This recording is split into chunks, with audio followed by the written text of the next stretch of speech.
उस आदमी ने एक लकड़ी का डंडा उठाया और अचानक ही वह पौराणिक जादुई तलवार में बदल गया।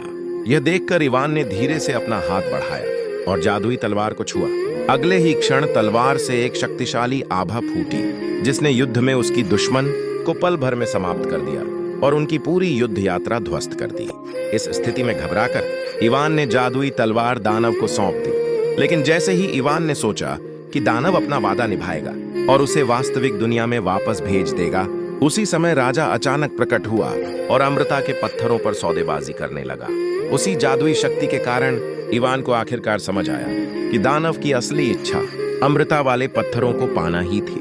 पर अगले ही पल जब उस मूर्ख दानव ने सौदा मान लिया और अमृता के पत्थर पा लिए, तो तुरंत ही उसे एहसास हुआ कि राजा ने उसे धोखा दिया है, क्योंकि वे पत्थर नकली थे। उस नाजुक समय पर वह महिला योद्धा अचानक प्रकट हुई और जादुई तलवार को जमीन पर दे पटका।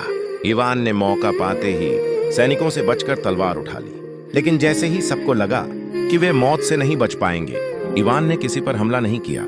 उसने एक पोर्टल खोला और वास्तविक दुनिया में लौट गया।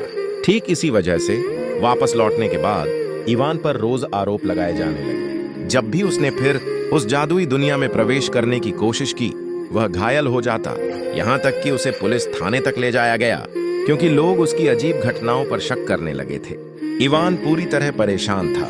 तभी अचानक जादुई वकील प्रकट हुआ। उसकी मदद से इवान फिर से उस दुनिया में पहुंचा, यह देखने के लिए कि उसके सभी साथी फांसी की कतार में खड़े थे, अंजाम का इंतजार करते हुए। इसी दौरान अमृता प्राप्त करने के लिए राजा ने सबके सामने जादुई तलवार और अमृता की मिट्टी को मिलाकर एक ही वस्तु बना दी। हालांकि इवान वापस आ गया था, फिर भी राजा उससे बेहद नाराज था। उसने तो यह तक घोषित कर दिया कि वह और रानी, जो दोनों इवान को पिता समान मानते थे, उसे पत्थर की मूर्ति में बदलकर हमेशा के लिए दंडित करेंगे।